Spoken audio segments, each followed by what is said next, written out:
킬러 문제가 뭐예요? 하실 수 있는데 킬러 문제는 보통 21번, 29번, 30번을 얘기하는 거죠.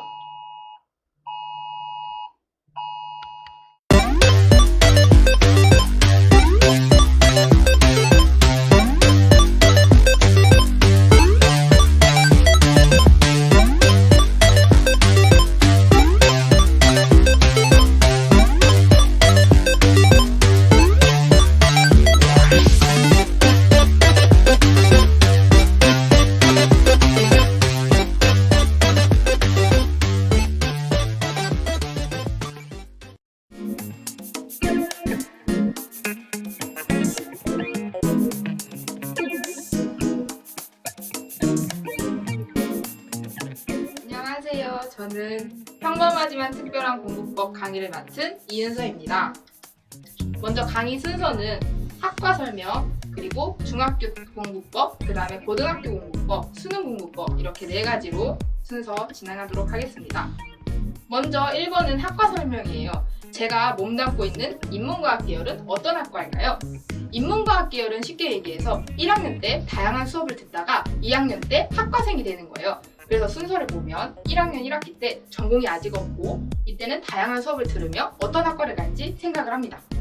그 다음에 1학년 2학기 전공이 아직 없고 또 이때도 학과를 생각하고 있어요. 그 다음에 이제 겨울방학 때도 전공이 아직 없는데 이때는 이제 정한 전공을 신청을 해요, 학교에. 그래서 이제 2학년 때는 학과가 생기고 이제 저도 학과 새내기가 된답니다. 자, 다음으로 제가 인문과학 계열을 선택한 이유를 알려드릴게요. 먼저 첫 번째는 다양한 수업을 들을 수 있기 때문입니다. 그리고 두 번째는 제가 하고 싶은 게 너무 많아서 인문과학 계열을 선택했어요. 그리고 마지막으로 아직 진로를 못 정해서 이 계열을 선택한 것도 있습니다. 2학년 때 학과생이 돼서 진로를 좀 더 생각해 보려고 선택했습니다. 자, 이제 중학교 공부법에 대해서 알아볼게요. 먼저 중학교 내신 공부법에 대해서 국영수 순서대로 알려드리겠습니다. 먼저 국어 내신 공부법인데요. 여기서 가장 중요한 거는 암기하는 거예요. 여러분, 사실 국어도 암기 과목이거든요. 그래서 여러분들이 시나 소설에 있는 표현법, 주제 이런 것들은 우리가 암기를 하고 가야 돼요. 예를 들어 윤동주의 별에는 밥을 공부할 때 시의 주제, 의미, 표현법 정도는 우리가 다 알고 있어야겠죠? 자, 다음으로 이해하기입니다. 아까 우리가 국어 암기를 했었잖아요. 암기 다음에 이해가 되어야지 우리가 더 어려운 문제들을 풀 수가 있어요. 그래서 예를 들어 무덤의 자랑처럼 풀이 폈다 이런 시 구절이 있거든요. 이런 것도 왜 무덤의 자랑처럼 풀이 폈지? 이것도 좀 생각을 해보신 다음에 이 사람이 독립운동가라서 나라를 위해서 죽어서 떳떳해서 자랑처럼 풀이 폈구나, 이런 식으로 이해해 주시면 좋습니다. 자, 여기 이렇게 자랑처럼 보이죠? 자, 마지막으로 세 번째는 연결하기입니다. 연결이 진짜 중요해요. 비슷한 시나 소설끼리 여러분들이 연결을 해주셔야 돼요. 예를 들면 윤동주 시인과 한용운 시인이 있어요. 중학교 때 많이 볼 시인인데 이 두 사람 다 독립운동가거든요. 그래서 여러분들이 시나 작품을 보면 되게 비슷한 말을 할 거예요. 우리 조국, 우리 나라, 독립운동 이런 얘기를 한단 말이에요. 둘 다 독립운동가라서 비슷한 얘기를 하니까 만약에 여러분이 윤동주 시인이 만약에 시험범이다 그러면 한용운까지는 알아두면 좋겠죠. 그 다음에 이제 영어 내신 공부법이에요. 영어에서 제일 중요한 건 단어 외우기예요. 단어. 여러분, 단어는 진짜 권총의 총알과도 같아요.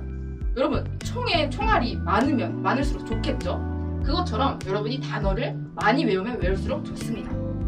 그래서 여러분들께서 책 하나를 사셔서, 아무 단어책 하나 사셔서 하루에 한 20단어? 못해도 5단어씩은 외웠으면 좋겠어요. 그래서 제가 하나 단어 외우는 팁을 드리자면 단어랑 그림이랑 이미지로 단어를 외우는 거예요. 그래서 예를 들면 여기 horse, 영어 보이죠? 여기 말 모양 보면 H 같지 않나요? 이렇게. 그래서 horse H를 보고 말, 그림을 떠올리는 거예요. 이런 식으로 이미지로 단어를 외워주시면 좋습니다. 그 다음에 또 두 번째는 영어 문법이랑 책 강의를 들으세요. 지금 중학교 때. 저는 개인적으로 영어 공부는 중학교 때 끝내놓으면 좋다고 생각하는 사람이에요. 근데 그렇다고 해서 저는 아직 중3인데 영어 공부 안 했는데요? 저 중3 거의 끝나가는데 공부 안 했는데요? 이게 망했다 이런 소리가 아니라 지금부터 하셔도 충분해요. 근데 좀 시간이 더 걸릴 뿐이지. 그러니까 미리 해놓으시면 좋다 이런 얘기예요. 그래서 지금부터 자기한테 맞는 문법 강의 책 하나 사셔서 정리를 하세요. 문법 노트에. 그래서 나만의 문법 노트를 만들어 두시면 좋습니다. 이건 제가 중2, 중3 때 만들었던 저만의 문법 노트인데요. 여기에 뭐 우리가 책 보면서 정리되어 있는 것들 쓰고 뭐 강의 보면서 정리되어 있는 것들 써가지고 딱 이렇게 노트를 만들어 놓으면 나중에 공부할 때마다 찾아보면 되게 도움이 많이 돼요. 그래서 이런 거 하나 만들어 놓으시면 좋습니다. 그 다음에 마지막 세 번째는 여러분 영어 정말 암기예요. 암기. 그러니까 우리가 교과서 본문 정도는 암기를 해줘야 됩니다. 만약에 저는 영어 문법도 모르고 단어도 잘 모르고 영어 잘 못해요 이런 사람들은 암기만 해도 90점에서 100점 나올 수 있어요. 약간 제가 그랬거든요. 그래서 하나 팁을 드리자면 교과서 빈칸 문제를 풀어보세요. 만들고 풀어보세요. 예를 들어서 뭐 지문이 Hello everyone, my name is 윤서 라는 지문이 있어요. 그러면 이 윤서가 들어갈 자리에 이렇게 빈칸을 만들어 보는 거예요. 한글 파일이나 이런 걸로. 그래서 빈칸을 만들어 보면 이제 나중에 그걸 또 다시 자기가 풀어보는 거예요. 그러면 이 빈칸에는 윤서가 들어가겠구나 하면서 외워지겠죠? 이런 식으로 교과서 빈칸을 만들고 또 풀고 하다 보면 교과서 본문 암기를 할 수 있습니다. 네, 그 다음에 이제 수학 내신 공부법 알아볼게요. 수학 내신에서 제일 중요한 건 여러분 시간이에요. 시간. 진짜 우리가 솔직히 문제를 몰라서 못 푸는 경우도 있지만 시간이 부족해서 문제를 못 푸는 경우가 더 많을 거예요. 그렇지 않나요? 그것처럼 진짜 시간이 너무 중요해요. 그래서 우리는 시간 안에 푸는 연습을 해야 돼요. 왜냐면 시험 시간은 정해져 있고 문제는 너무 많잖아요. 그래서 저 같은 경우는 쉬운 문제는 솔직히 여러분 한 10초에서 한 30초면 풀거든요. 그리고 어려운 문제는 한 2분에서 4분? 그러니까 이런 식으로 따지면 문제집 10문제 풀 때 한 15분 정도 카운트하면 딱 맞더라고요. 그래서 시계 같은 거 하나 사가지고 이런 식으로 이렇게 시간 재면서 푸세요. 그 다음에 두 번째는 문제를 많이 푸셔야 돼요. 이거 너무 당연한 소리죠. 근데 진짜 중요해요. 많이 풀다 보면 정말 나도 모르게 실력이 쌓이거든요, 수학은. 그래서 많이 푸시고 하나 팁을 드리자면 이렇게 4분할 노트를 팔아요. 다땡소나 가면. 그래서 이런 4분할 노트를 하셔서 많이 푸셨으면 좋겠습니다. 자, 그 다음에 마지막으로 세 번째는 복습하기예요. 자, 여러분 내가 틀렸던 문제 5개를 보는 거랑 새로운 문제 10개를 보는 거랑 어떤 게 더 좋을까요? 정답은 내가 틀렸던 문제 5문제를 보는 게 훨씬 좋습니다. 이런 식으로 나 문제집 다 풀었는데 새로운 거 사야지 이렇게 생각하지 마시고 새로운 문제집 사기 전에 내가 풀었던 문제집 한 번 더 푸세요. 틀렸던 것만. 그러니까 복습이 정말 중요하고 저는 그래서 친구들한테 가장 강조하는 게 뭐냐면 문제집을 깨끗하게 쓰는 거예요. 이거 제가 썼던 문제집이거든요. 되게 깨끗하죠. 근데 저 이거 풀고 복습도 다 한 문제집이에요. 이런 식으로 내가 만약에 틀렸다 싶으면 위에다가 V표 이거 조금만 해주세요. 막 크게 X자 이렇게 하지 말고 그랬다가 나중에 답도 표시하지 말고 나중에 다시 한번 더 풀어보세요. 이런 식으로 복습해주시면 좋습니다. 자, 이제 중학교 국영수는 끝났으니 암기 과목 공부법을 알아볼게요. 자, 여러분 사회 역사부터 볼 건데 사회 역사는 정말 공부법이 간단해요. 뭐냐면 10번 읽고 정리하면 돼요. 너무 간단하죠? 근데 진짜 간단하고 10번 읽는 것도 그냥 10번 읽으면 돼요? 하는데 네, 진짜 10번 읽으면 돼요. 10번 더 읽어도 돼요. 15번 읽으면 더 좋고 20번 읽으면 더 좋아요. 근데 여러분 그런 생각 들 거예요. 한 번쯤 읽을 때부터 이거 내용 들어오는 거 맞나? 싶을 거거든요. 두 번째 읽을 때도 그래요. 안 들어오는데? 세 번째 읽을 때도 그래요. 근데 한 6번째 읽을 때부터 내용이 들어와요. 그러니까 끝까지 꼭 참고 10번 정도는 최소한 10번은 읽어야지 우리가 시험을 잘 볼 수 있어요. 이런 암기 과목들. 그래서 하나 팁을 드리자면 이렇게 암기하신 다음에는 정리 노트를 만드세요. 그런 다음에 정리 노트를 만들어서 내가 알고 있는 거를 점검하는 거예요. 이런 식으로 가면 좋습니다. 그 다음에 이제 한문 내신 공부법 알아볼게요. 한문 내신은 암기 부채를 만들면 좋아요. 이게 뭔 소리냐 할 텐데 제가 이렇게 들고 와봤거든요. 이렇게 우리 부채 접는 법 알잖아요. 이런 식으로 접는 거예요. 그래가지고 한쪽 면에는 한자, 한쪽 면에는 이렇게 뜻 이런 식으로 쓰는 거예요. 그래서 이걸 갖고 다니면서 그냥 이렇게 한자 보고 뜻 알고 또 뜻 보고 한자 알고 이런 식으로 외우시면 되게 도움이 많이 돼요. 근데 이건 만들고 한 3주 동안은 갖고 다니면 진짜 모든 한자를 다 외울 수 있어요. 그래서 이건 약간 좀 미리 해둬야 된다, 약간 그런 단점이 있는 공부법이죠. 그래서 이제 그 다음은 고등학교 공부법 알아볼게요. 고등학교 국어 내신 공부법부터 알아보면 이거 약간 중학교랑 중복이 돼요. 뭐냐면 또 암기예요. 고등학교도 암기예요. 근데 우린 이제 머리가 컸으니까 좀 더 효율적으로 암기를 해야겠죠. 그래서 여기 보면 제가 작품을 아무런 해설도 없고 해석도 없는 그런 걸 가져왔어요. 이렇게 뽑은 작품에 자기가 해석을 써보는 거예요.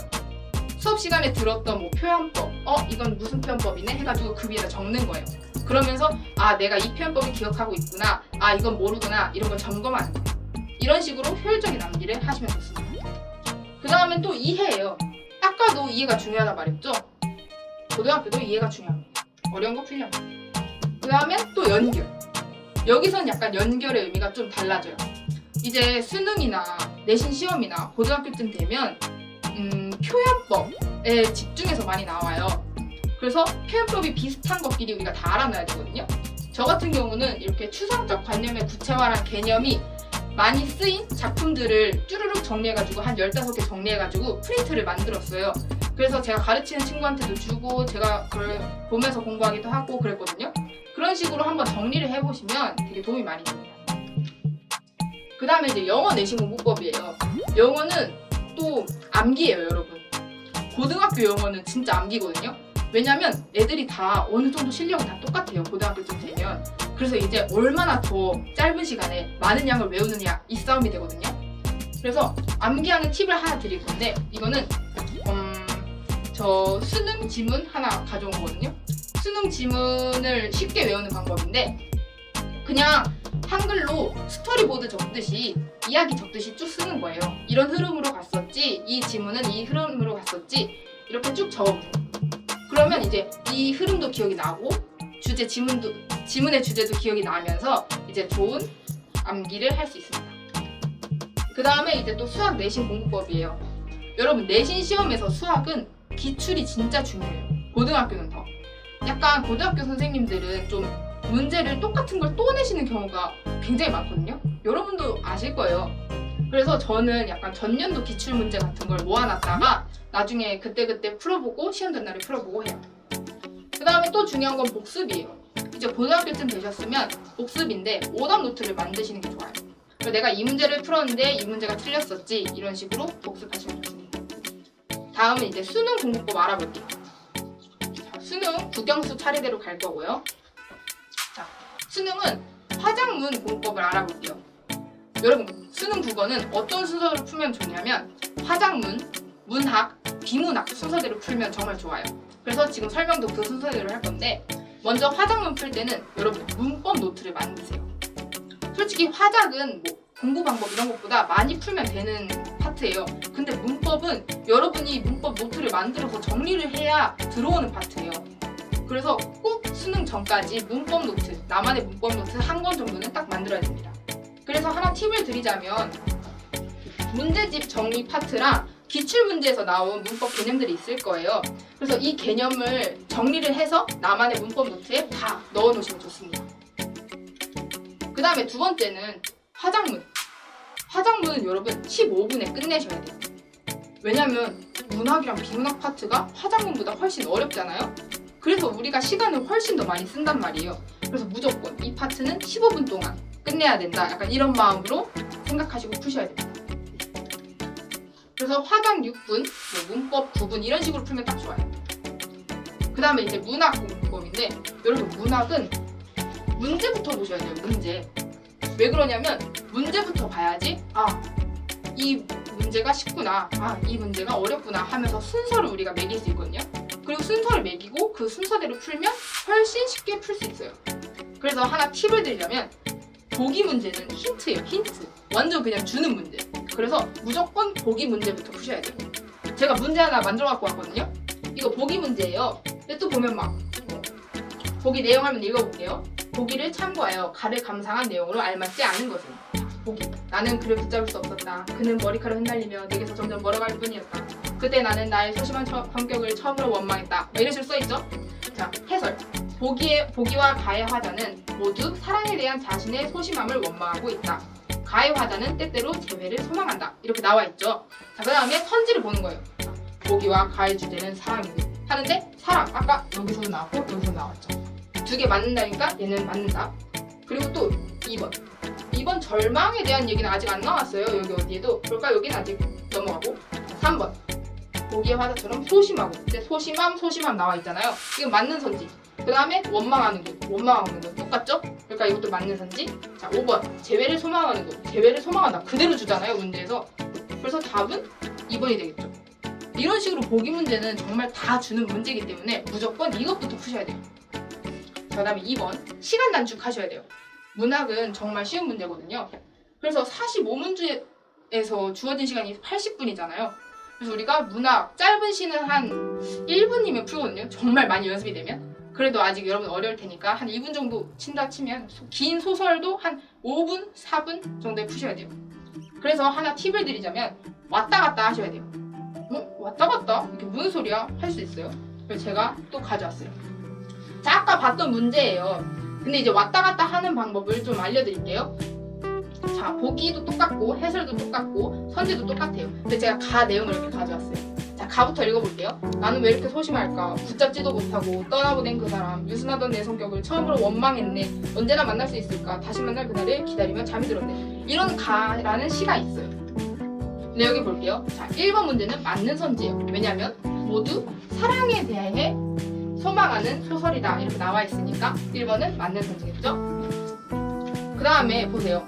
여기 소심하다 나와 있고 또 소심하다 나와 있죠. 이렇게 왔다 갔다 해보면 3번 맞는 선지구나. 소심하니까. 그리고 이제 4번 또 원망 이렇게 나와 있잖아요. 그러니까 4번도 맞는 선지. 근데 또 봐봐요.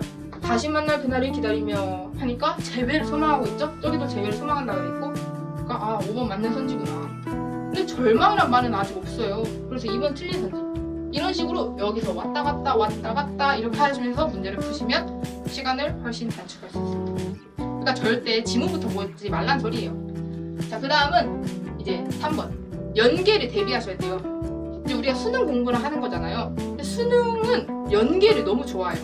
비슷한 애들 너무 좋아해요. 그래서 연결된 작품을 우리가 모두 알면 수능은 정말 그냥 거저주는 문제예요, 수능. 그래서 하나 팁을 드리자면 문학 분석서를 사시면 좋아요. 이건 제가 갖고 있는 문학 분석서인데 광고 낼까봐 좀 가렸어요. 이런 건데 여기는 이런 식으로 막 출제율 몇 퍼센트 해가지고 순위 막 15위, 꽃, 김춘수 뭐 이런 식으로 나와 있거든요. 출제율 높은 것들끼리 한 300개 정도를 모아놓았어요. 이 분석서에서는. 그래서 이거 사셔서 그때그때 이런 시도 있었지, 이거랑 비슷했지 하면서 찾아보시면 되게 많이 도움이 되니까 꼭 하나 정도는 사셨으면 좋겠어요. 그 다음에 이제 비문학 공부법이에요. 여러분 비문학도 문제부터 보셔야 돼요.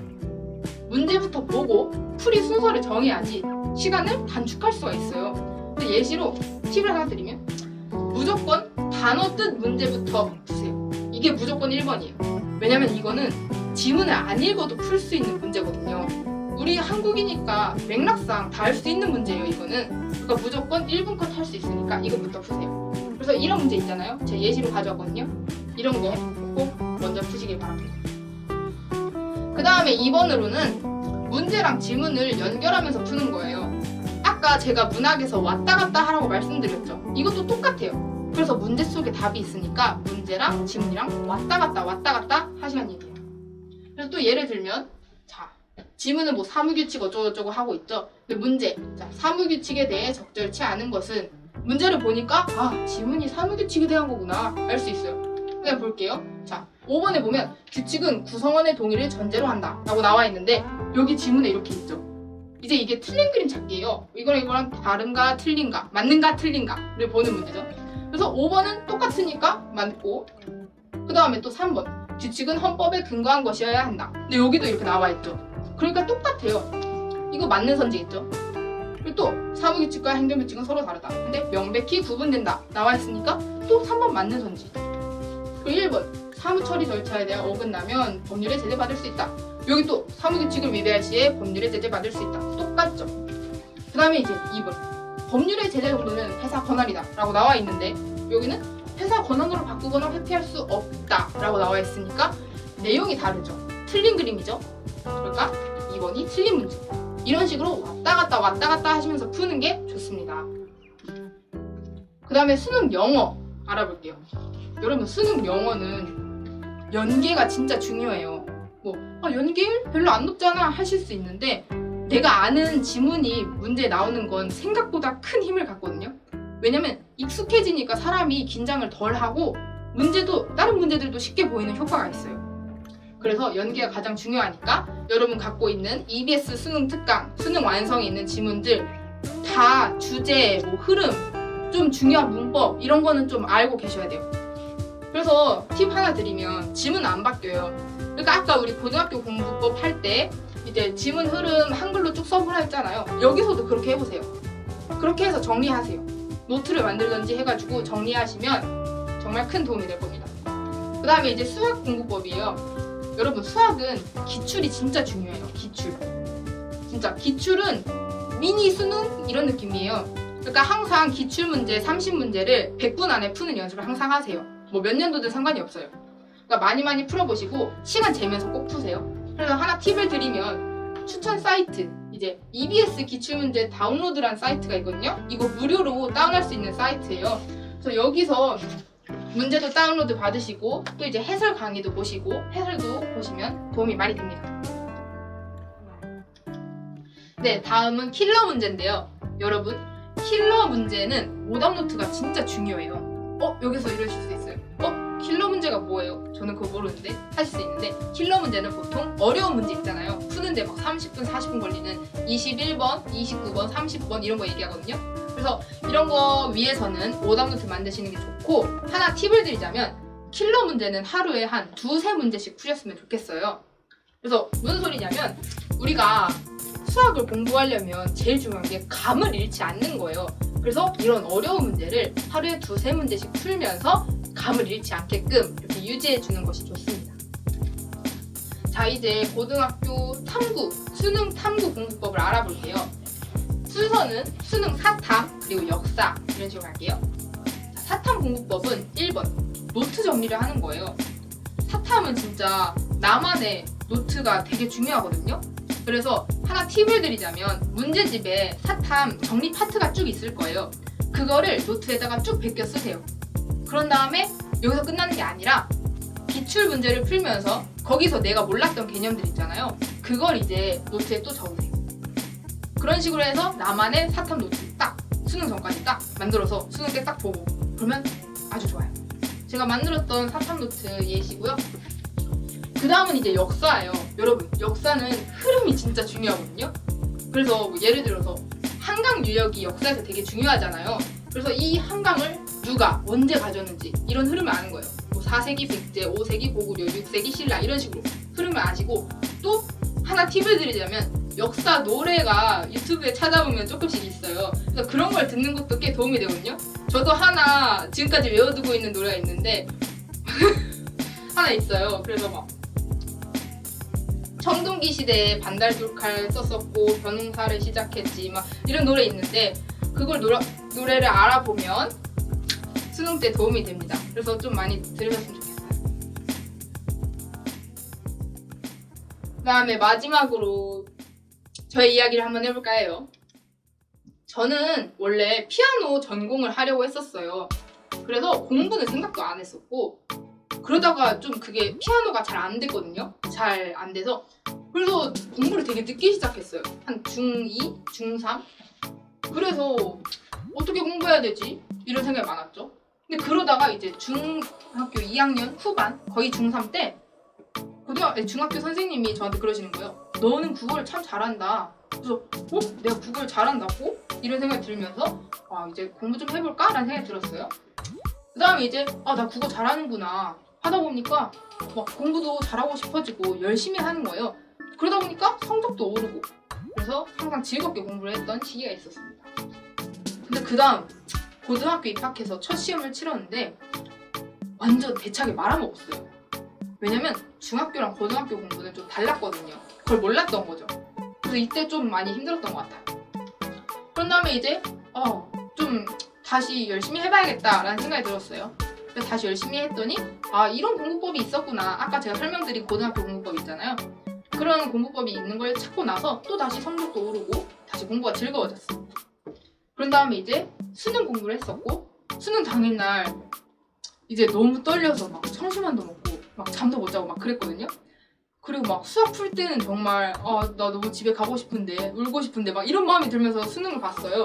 근데 절대 그거에 휘둘리면 안 됐고 그래서 제 마음을 다 잡은 결과는 그렇게 나쁘지 않았습니다. 그래서 마지막으로 수능 꿀팁을 몇 개 좀 드릴까 해요. 이거는 약간 막 수능이 내일이다 하는 고3들이 보면 좋을 약간 내용이기 때문에 좀 이해해 주시고. 자, 1번. 시계는 꼭 챙기세요. 시계. 수능장에 가면 여분 시계도 없고요. 시계도 안 달려 있어요. 누구도 대여해주지 않아요, 시계를. 그렇기 때문에 자기 원래 보던 시계 하나랑 또 시계가 멈출 걸 대비한 여분 시계 하나 이렇게 해가지고 2개 정도는 챙기시면 딱 좋습니다. 참고로 전자시계는 안 됩니다. 반입이 아예 안 돼요. 그 다음에 2번째, 주변에 휘둘리지 마세요. 남들이 시험지를 넘기든 말든 신경 쓰지 마세요. 저 사람 벌써 많이 풀었나 봐. 난 아직 여긴데? 이런 생각하지 마세요.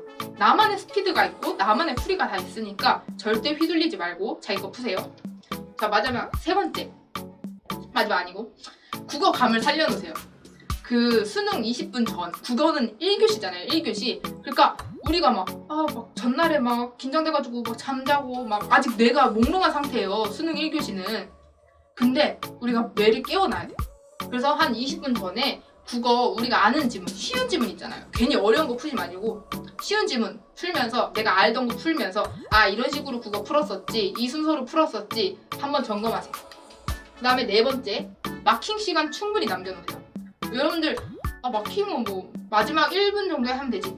절대 아니에요. 마킹 실수는 여러분의 성적이에요. 성적. 그러니까 절대 마킹 시간은 5분 정도 마련해 놓으시면 좋습니다. 그 다음에 5번째, 모르는 문제는 넘어가세요. 수능장에서 나 이거 좀만 더 하면 풀 수 있을 것 같은데 왜 안 풀리지? 막 이런 문제가 있을 거예요. 분명히. 그럴 때 무조건 넘어가세요. 그거 계속 잡고 있으면 뒤에 문제를 더 못 풀어요.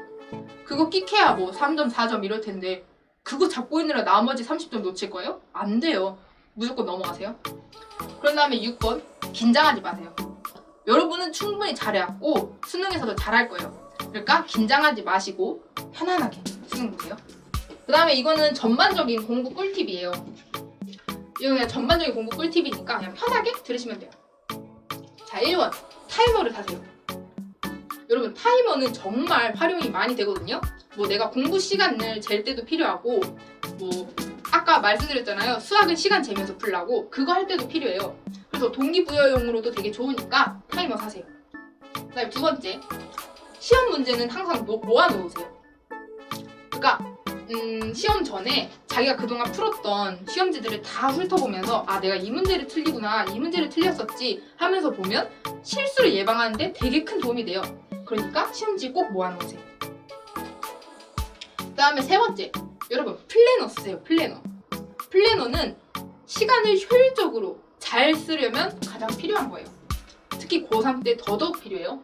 그래서 어떤 플래너든 상관이 없으니까 꼭 계획적으로 계획을 세우시고 써보세요.